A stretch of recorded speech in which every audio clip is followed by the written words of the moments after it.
মিডিয়াতে কাজ করার জন্য কি কি চ্যালেঞ্জ ফেস করেন আপনি? ভীষণই চ্যালেঞ্জিং একটা কাজ মিডিয়াকে ফেস করা, কারণ প্রত্যেকটা কাজের পাশাপাশি আমরা একটা ডার্ক ওয়েব সাইড আর ডার্ক নেগেটিভ সাইড দেখি, যে জিনিসটা আমিও ভীষণই ফেস করে থাকছি রিসেন্ট অনেক বেশি।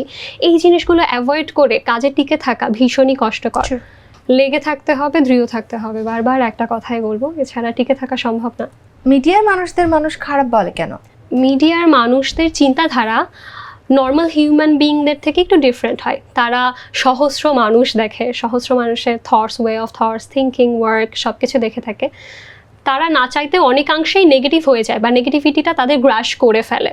এটা সোশিয়ালিজম বা তাদের সোসাইটি সারাউন্ডিং যাদের সঙ্গে মেশে, এই থ্রুতে তাদের ব্রেনকে গ্র্যাব করে। নর্মাল মানুষ এই জিনিসটা পায় না, তারা গুটিকণা কিছু মানুষের সঙ্গে মেশে, some corporate zone, some business zone, but media জোনে আমরা সব ধরনের মানুষের সঙ্গে মিশি, যার জন্য তাদের ব্রেনটা খুব ইন্টেলেকচুয়াল ওয়েতে সব কিছু চিন্তা করে।